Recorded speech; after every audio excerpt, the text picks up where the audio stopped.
Salut YouTube, on se retrouve aujourd'hui pour une nouvelle vidéo qui va être le point lecture de toutes mes lectures réalisées dans le courant du mois d'avril. Toutes mes lectures romans, le point lecture graphique ne devrait pas tarder à arriver. Principalement mes lectures ont tourné autour du challenge de Céline Lecture, avril autour de la SF. Il n'y a qu'un seul roman qui ne rentre pas dans le challenge, qui est un roman un petit peu à la croisée des genres, on va dire. Ce mois-ci, je n'ai pas eu de grosses déceptions, je n'ai pas eu de mauvaises lectures, j'ai eu globalement des bonnes lectures et des très bonnes lectures, donc ça c'est plutôt cool. On démarre tout de suite, comme d'habitude, du roman qui m'a le moins convaincu à celui qui m'a le plus convaincu, comme je viens de le dire, sachant que je peux quasiment tous vous les recommander. Premier roman, c'est celui-ci, c'est plutôt une novella, La Fontaine des Âges de Nancy Kress, publiée au Bélial dans leur collection Une heure lumière, collection, vous savez que j'apprécie beaucoup. Ici, on va suivre Max Feder, il est milliardaire et au début de l'histoire, il s'apprête à décéder. Il a notamment une bague auquel il est extrêmement attaché. Et on va suivre, nous, dans ce roman, l'histoire qui va tourner autour de cette bague. J'avais lu Nancy Kress dans son roman L'une rêve et l'autre pas, un roman que j'avais beaucoup aimé, c'est pour ça que voilà, je m'étais procuré cette petite novella. Cette novella, globalement, elle est restée sympathique, mais en tout cas, à mon sens, pas forcément inoubliable. C'était facile à lire, j'ai retrouvé son écriture. Il y a un côté addictif, hein, parce que vous avez vraiment envie de savoir quelle est l'histoire de cette bague, quel est le lien avec Max. Donc ça, c'est toujours sympa. Quelle est l'histoire de cet homme? C'est bien écrit, c'est bien construit. Nancy Kress amène bien son histoire. Par contre, malheureusement, je ne me suis pas particulièrement attachée au personnage. J'ai eu la sensation que la novella était un petit peu trop courte pour ça. L'univers proposé par l'autrice, il est également extrêmement crédible. L'histoire qu'elle va tisser autour de cette bague était extrêmement intéressante et également plutôt crédible. On est sur des questionnements assez classiques, voilà, qui sont les choix des êtres humains, le vieillissement et bien évidemment l'amour. Donc voilà, une novella plutôt cool. Si vous avez l'occasion de tomber dessus, je vous la recommande. Mais pour découvrir l'autrice, je trouve que c'est plutôt une bonne porte d'entrée. Ensuite, un roman qui, il me semble, était celui qui a obtenu le plus de votes quand je vous ai demandé de me choisir votre roman préféré dans ma pile à lire avril autour de l'ASF. Le roman qui s'intitule Demain les chiens de Clifford D. Simak, publié chez J'ai lu, moi dans une ancienne version, hein, il est maintenant trouvable, je crois, dans une version un petit peu plus récente. Alors ce roman a une construction assez originale, on pourrait dire. On a à l'intérieur de ce roman 6 contes qui vont nous raconter la chute de l'humanité. Avant chacun de ces contes, on a une note qui est prétendument rédigée par un chien. Et c'était assez sympa puisque les chiens remettent en cause un certain nombre de choses qui vont se passer dans les contes qui suivent. C'est-à-dire par exemple, ils vont nous raconter... et bien que voilà, soit le conte qui suit est c'est complètement improbable, on l'a trouvé, mais bon, on n'y croit pas un seul instant, puisque tout le monde sait que telle et telle chose a été créée et inventée par des chiens. D'ailleurs, regardez, à cause de ça, c'était impossible que ça ait été créé par des hommes. Les hommes ont une créature, l'homme est une créature imaginaire, fantastique. Aucun chien ne se serait laissé dresser par un homme. Enfin voilà, ce genre de choses. La construction était plutôt sympa. Et donc, comme je le dis, à travers ces 6 contes, on va suivre la chute de l'humanité sur plusieurs siècles. C'était vraiment assez agréable. C'est un roman qui est également assez sombre, assez noir, il n'y a pas beaucoup d'espoir.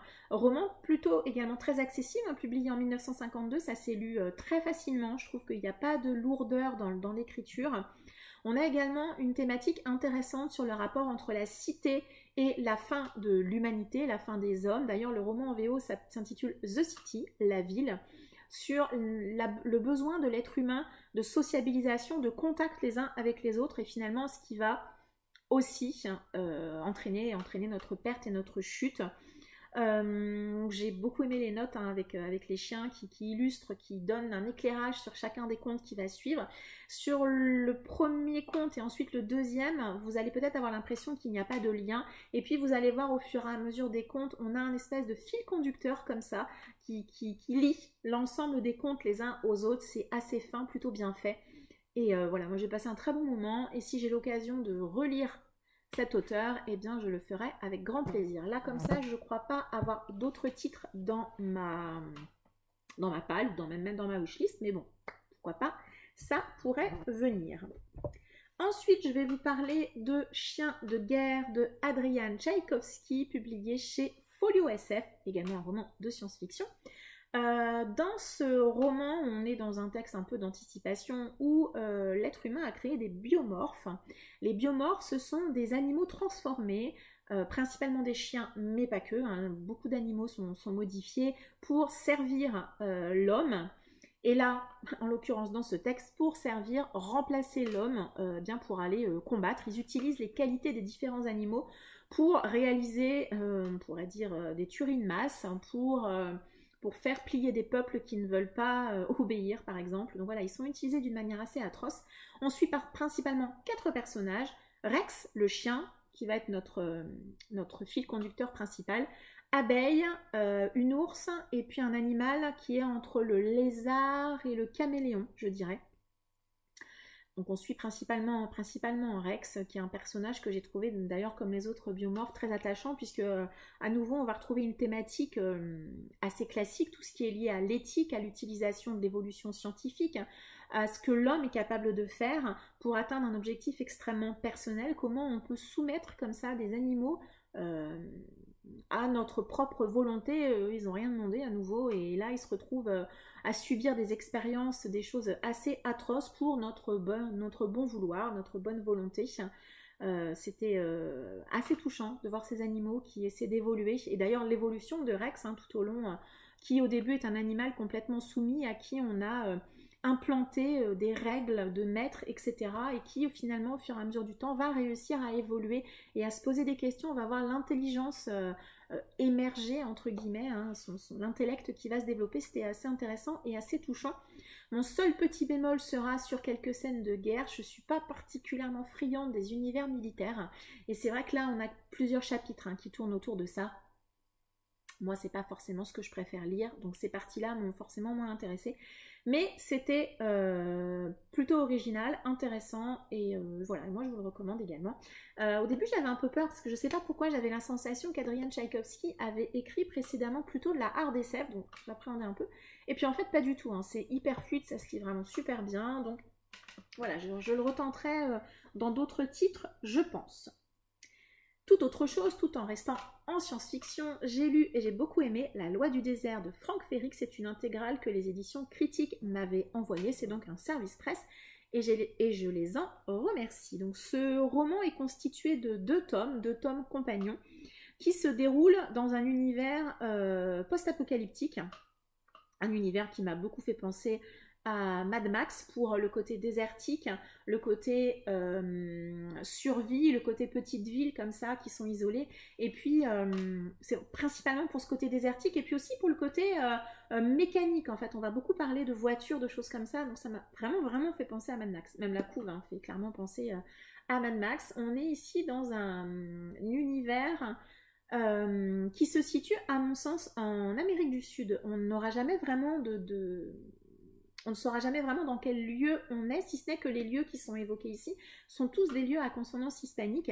Je ne pense pas qu'on soit en Espagne, mais plutôt en Amérique du Sud, compte tenu des distances que les personnages vont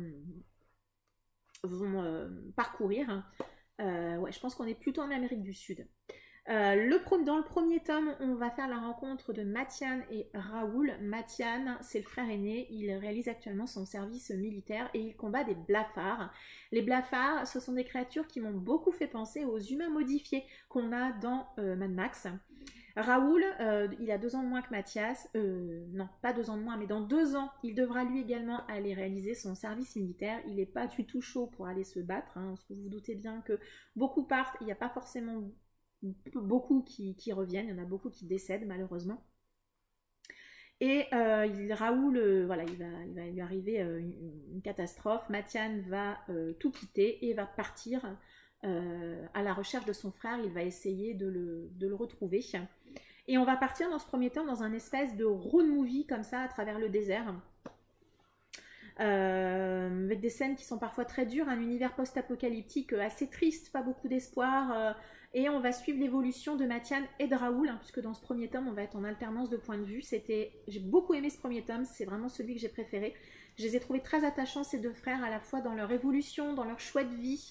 C'était vraiment très très cool, j'ai beaucoup aimé. Le deuxième tome, tome compagnon, on va suivre Alège, un jeune garçon, un jeune homme qui vit complètement isolé dans un endroit qui s'appelle Silence. Il veut être en paix, il veut pas qu'on vienne le chercher, il veut juste vivre là tranquillement, pas faire d'histoire. Malheureusement pour lui, son passé va le rattraper et on va partir dans une espèce de course-poursuite qui m'a cette fois-ci beaucoup fait penser à un western. Un tome que j'ai un petit peu moins aimé, je me suis moins attachée à Alège qu'aux deux personnages du tome précédent. Globalement, ces deux tomes sont assez sombres, assez tristes, un petit peu déprimants. On retrouve bien évidemment, comme dans beaucoup de post-apocalyptiques, hein, l'ensemble des erreurs de l'humanité, hein, puisque si la planète est dans cet état, c'est entièrement de notre faute. On a quand même continué à faire n'importe quoi en permanence. J'ai beaucoup aimé également l'écriture de Franck Ferry que je ne connaissais pas. Une écriture alors, qui moi m'a beaucoup plu puisqu'elle est descriptive mais pas trop. Elle est poétique mais pas trop. Vous savez que moi j'aime pas trop quand c'est trop poétique, c'est pas quelque chose auquel j'accroche. Là je trouvais que c'était bien écrit, très agréable à lire et voilà. Et du coup je lirai du Franck Ferry. Donc voilà, si vous aimez le post-apo, franchement je vous conseille ce titre que j'ai peu vu passer sur les réseaux. Alors c'est vrai que les deux romans étaient parus précédemment indépendamment, là c'est un regroupement, une intégrale, mais c'était plutôt chouette, plutôt agréable. Ensuite je vais vous parler d'une lecture commune, c'est la lecture commune habituelle, hein, voilà, tous les mois vous savez, je lis un roman de Stephen King avec le groupe Un King par mois ensemble. Là on a lu Dreamcatcher, publié au livre de poche. Ici, on va suivre en tout cas au début de l'histoire 4 jeunes hommes qui tous les ans se rejoignent dans un chalet pour réaliser un week-end ou une semaine de chasse. Je crois que c'est un week-end de chasse dans une forêt du Maine. Voilà, ils ont un petit chalet comme ça. Ils se rejoignent tous les ans. Donc là, c'est le moment où ils vont se rejoindre. Ils se connaissent depuis l'enfance. Ils sont très liés, très amis, ces 4 personnages. Et bien, au début du roman, il y a un des 4 qui va trouver dans la forêt un homme qui erre complètement, qui est complètement perdu, qui est complètement égaré. Il le ramène au chalet et c'est là que tout va partir en cacahuète. Alors, je sais que Dreamcatcher, c'est un roman que beaucoup n'ont pas aimé ou que beaucoup ont abandonné. Moi, pour ma part, je suis partie un petit peu sceptique parce que j'avais vu peut-être le premier quart d'heure ou les premières 20 minutes du film et je dois bien reconnaître que c'était complètement what the fuck ce début de film. Donc je me demandais vers quoi allait nous emmener King. Et ben avec moi ça a marché, c'était peut-être pas le meilleur des King, mais en tout cas j'ai passé un très bon moment. J'ai beaucoup aimé l'ambiance à la ça qu'on y retrouve puisqu'on a à nouveau un groupe d'amis, un lien qui se fait les uns avec les autres. On a également à nouveau l'importance de l'enfance, de tout ce qui peut se passer quand nous sommes enfants. Thème récurrent et régulier chez King, on est bien d'accord. Il y a également pas mal de liens avec un autre roman de King, ou d'autres romans de King, je vous dirai pas lesquels, ça serait dommage et un peu spoilant je pense, mais j'ai vraiment beaucoup apprécié de retrouver ces liens et ce que King nous reglisse dans Dreamcatcher. C'est vrai que là, en les lisant les uns à la suite des autres, un par mois, on se rend vraiment compte du lien, voilà, de l'univers qu'il crée tout autour de ces histoires. C'est voilà, un petit détail, mais moi je trouve ça assez sympa. Il faut également savoir que ce roman, c'est le premier que King a écrit après son gros accident de voiture et je trouve que ça se sent. On a un personnage qui a eu un gros accident également et King accorde beaucoup d'importance autour de cet accident, des conséquences, de ce que l'on ressent, etc. Et je pense que pour lui, c'était important d'évacuer tout ça ou peut-être de le graver dans l'écriture, je ne sais pas. En tout cas, c'est vrai qu'on le ressent vraiment beaucoup et voilà, ça s'explique. On sait que King a eu cet accident et que ça l'a... effectivement, il a failli mourir, quoi. On a également, en tout cas moi je l'ai vu comme ça, des passages qui m'ont fait penser, qui m'ont évoqué pour moi la drogue, ou en tout cas les drogues, notamment l'alcoolisme, tout ce qu'on peut faire quand on est drogué, quand on a une addiction comme ça, des personnages qui font des choses et qui font des choses entre guillemets malgré malgré leur cerveau, qui sont complètement guidés par leur addiction sans forcément réfléchir à ce qu'ils font. On a également une importance, je trouve, accordée encore une fois à la différence. On a également une partie. Alors on dit souvent hein, que les enfants, en tout cas les tout petits, ont une espèce de connexion avec un autre monde. Alors, je ne sais pas si vous le saviez, mais c'est quelque chose qu'il se dit. On utilise souvent pour les bébés aussi l'expression il sourit aux anges ou quelque chose comme ça. Donc voilà. Et là, on a, je pense aussi ça, cette espèce de connexion que peuvent avoir les enfants avec un autre monde, avec autre chose. On le retrouve aussi un petit peu dans ça. Puisque les enfants dans ça, ils sentent quelque chose. Là, on a un petit peu ça aussi. Et on a également un personnage qui a un syndrome autistique, alors je ne sais pas lequel précisément, et qui forcément a une espèce de connexion. Voilà, je vous laisse découvrir quoi précisément. Il y a quelques parties qui sont vraiment, vraiment extrêmement what the fuck. King, dans ce roman, il a une obsession pour l'héros, l'épais, le vomi, hein, voilà, les gros mots également dans tous les sens. Donc je sais qu'il y a des gens que ça a dérangé, il y a des gens qui n'ont pas aimé, il y a des gens qui n'ont pas forcément apprécié ce roman, des gens qui l'ont abandonné. Voilà, juste, il y a quelques parties également à nouveau qui tournent autour de l'univers militaire qui m'ont pas particulièrement plu. Je les ai lus quand même, bien évidemment, mais bon, voilà, c'est vraiment pas les parties que j'ai préférées. C'est pas mon King préféré, c'est un King que j'ai pris beaucoup de plaisir à découvrir, qui m'a beaucoup plu. Et voilà, je serais ravie de le défendre également pendant le live à la fin du mois. Autre chose, à nouveau, j'ai lu en lecture commune sur le groupe Discord d'Avril autour de la SF, lecture commune organisée par Monsieur Cabric. J'ai lu Cœur d'acier, le tome 1 de Brandon Sanderson. Ça sera donc une trilogie publiée au livre de poche. Ici, on est dans un univers dans lequel les êtres humains, enfin certains êtres humains, se sont mis à développer des pouvoirs dignes de super-héros. Sauf que ces êtres humains qu'on appelle dans cet univers les épiques, souvent ne se sont pas orientés vers une attitude à la Superman, plutôt vers des attitudes destructrices et de monopolisation de pouvoir, de destruction. Ici, on va être à New Cago. New Cago, la ville est dirigée par un épique qui s'appelle Cœur d'acier. Cœur d'acier est complètement invincible. Et tout au début de l'histoire, on rencontre un jeune garçon qui s'appelle David. Il va faire la rencontre de Cœur d'acier au moment où celui-ci va prendre possession de la ville de New Cago. Et il va se passer quelque chose. On le retrouve David quasiment, je crois que c'est 10 ans plus tard. Cœur d'acier a complètement transformé la ville. Et David est bien décidé à se venger et à tuer, à détruire Cœur d'acier. Ici, on est dans un roman de Sanderson que j'ai lu très très vite, qui m'a beaucoup plu, qui m'a fait passer un très bon moment. On retrouve le Sanderson qu'on connaît, hein. C'est hyper agréable, c'est hyper accessible, ça se lit très très vite, c'est hyper fluide, vraiment. Le roman m'a beaucoup fait penser à deux titres de super-héros très connus. D'un côté The Boys, pour le côté on veut se battre contre des super-héros. Alors la différence avec The Boys, c'est que dans The Boys, ils paraissent gentils, ils sont pas forcément gentils, alors que là, ils sont clairement méchants. Mais surtout, j'ai beaucoup pensé à Watchmen, le comics et le film, dans l'idée de qui contrôle les super-héros. Voilà. Comment contrôler, qui peut les maîtriser. Voilà, plus de ce côté-là. Là, on est encore à nouveau hein, sur un détournement un peu du super-héros tel qu'on peut le connaître. Quelles sont les conséquences si des super-héros apparaissaient dans notre humanité? C'était... alors, je ne sais pas si Sanderson a utilisé cette idée pour sa trilogie. En tout cas, moi, ça m'y a fait penser. Donc, lecture addictive, c'est du Sanderson. Dans ce roman, il se passe toujours quelque chose. On ne peut pas dire que vous allez vous ennuyer, mais... Voilà, moi, à contrario, le fait qu'il se passe toujours quelque chose, c'est pas forcément toujours extrêmement positif parce que je trouve que c'est pas assez approfondi sur certains sujets. Je trouve qu'il y a certaines choses qui sont trop en surface. Je trouve qu'il y a parfois quelques facilités et que du coup, moi, je me suis pas particulièrement attachée au personnage, quoi. Je trouve qu'il va trop vite sur certaines choses. Alors oui, ça se lit extrêmement bien, c'est évident, voilà, je ne peux pas dire le contraire, je ne peux pas dire que je me suis ennuyée ni que c'était une mauvaise lecture, pas du tout, mais c'est vrai que je ne me suis pas particulièrement attachée aux personnages, il va leur arriver des retournements, des événements heureux ou malheureux, et je les ai lus de manière assez détachée, assez distante, c'était un petit peu dommage. On sent pour ça que c'est du young adulte, alors... Quand je dis ça, j'aime pas trop parce que je suis pas du genre à dévaloriser le young adulte, loin de là. Je pense que c'est un genre qui a beaucoup de qualité. Là, moi, malheureusement, je suis restée un petit peu à distance. C'est resté une lecture très sympa. Je lirai le tome 2, le tome 3 pour voir comment ça va évoluer. Je me pose quand même un certain nombre de questions. Mais voilà, je trouve que c'est pas le meilleur de l'auteur, à mon sens. Ensuite, alors le roman qui n'est pas forcément de la science-fiction, mais un petit peu quand même. C'est celui-ci, L'architecte de la vengeance de Tochi Onyebuchi, publié chez Albin Michel Imaginaire, qui ont eu la gentillesse de me l'envoyer. Je les en remercie.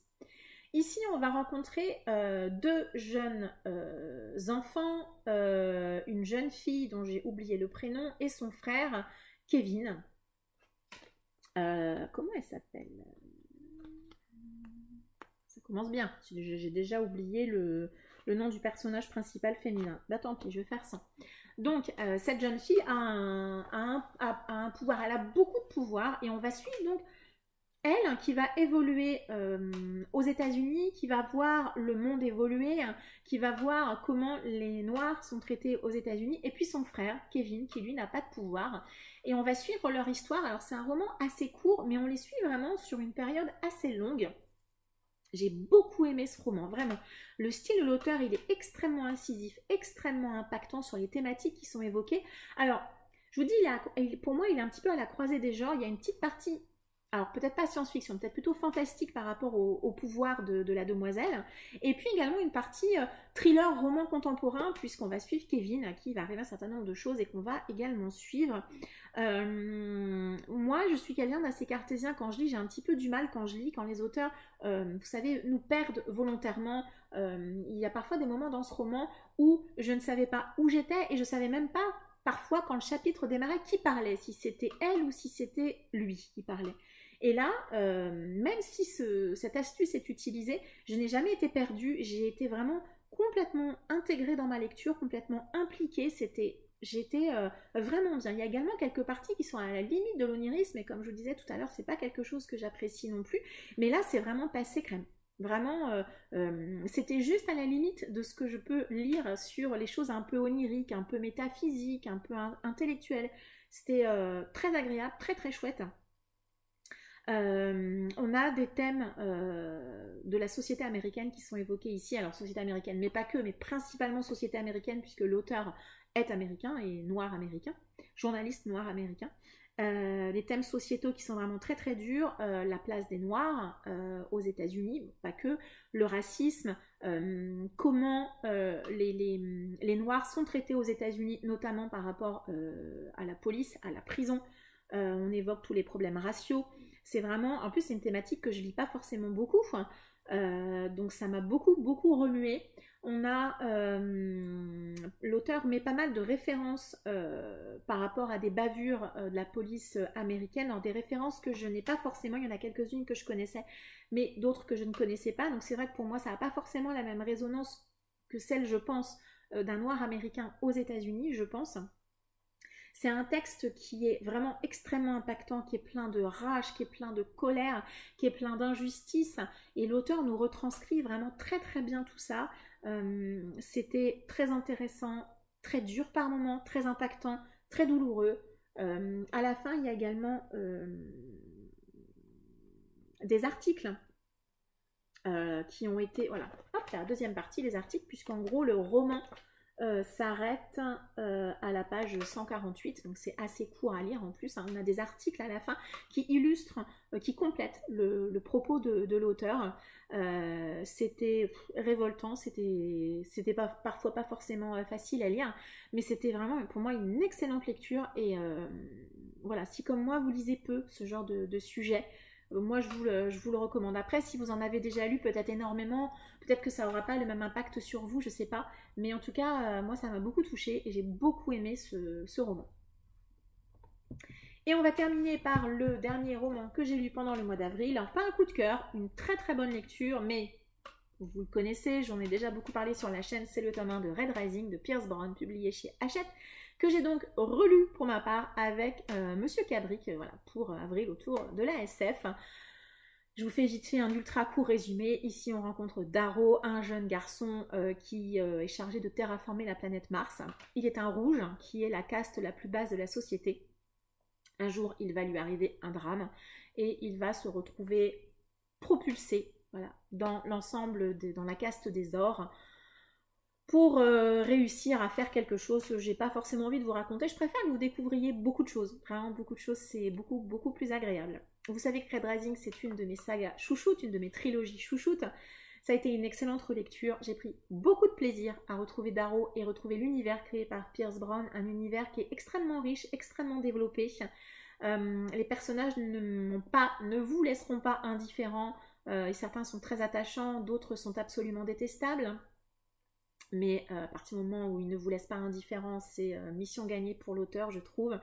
On a un scénario qui est assez riche, par moments un petit peu complexe. Je trouve que parfois, je suis assez d'accord avec Dorian, il y a des choses où l'auteur, il va peut-être un petit peu trop vite. Je pense qu'il aurait gagné à développer davantage certaines choses, à prendre le temps, peut-être à en mettre un petit peu moins, mais à prendre le temps. Dorian pense que ça aurait peut-être valu le coup pour lui de faire deux tomes, parce qu'à l'intérieur de ce tome 1, on a une espèce de jeu un petit peu à la Hunger Games, avec des affrontements entre différents groupes de personnages. Peut-être qu'il aurait gagné à le développer un peu plus, plutôt qu'à tout vouloir mettre là, parce que là, il y a vraiment beaucoup de choses, notamment en termes de stratégie politique et autres. Peut-être qu'il y aurait gagné. En tout cas, je trouve que ça va un petit peu vite. Il y a des choses où parfois on se disait « Attends, pourquoi ils font ça? Quel est l'intérêt? J'ai raté quelque chose ?» Voilà. Des petits moments comme ça un petit peu complexes où on était un peu perdu, mais voilà, ça gêne pas du tout la lecture. Il y a quelques scènes qui sont un petit peu difficiles, un petit peu dures pour les plus sensibles, je préfère prévenir. On va y retrouver des questionnements classiques de la science-fiction, complot, manipulation, pouvoir, choses assez classiques.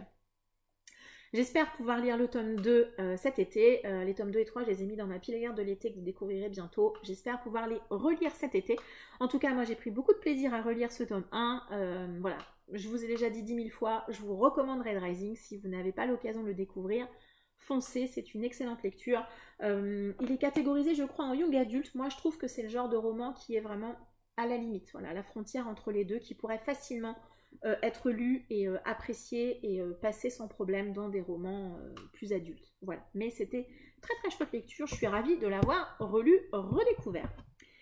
Et voilà, ce bilan lecture est maintenant terminé. Je vous remercie de m'avoir suivi. Je vous rappelle que si vous voulez des avis un petit peu plus détaillés ou si vous voulez retrouver mes avis, ils sont sur mon compte Instagram. Alors, j'ai pour le moment beaucoup de retard sur mon compte Instagram. Le mois d'avril a été très compliqué.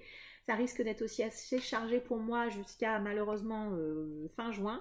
Je compte rattraper tout mon retard de chronique cet été. Voilà, donc j'aurai beaucoup de chroniques à faire cet été. Mais bon, voilà, je veux vraiment m'atteler à tout mettre sur mon compte Insta puisque j'aime bien garder trace quand même de ce que j'ai lu, donc n'hésitez pas à aller y faire un tour régulièrement. Voilà, je vais essayer de rattraper tout mon retard de chronique écrite.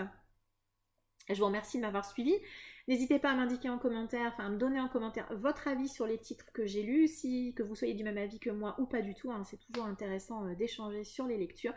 Je vous remercie de m'avoir suivi, je vous souhaite une très agréable journée et puis je vous dis à très bientôt. Ciao!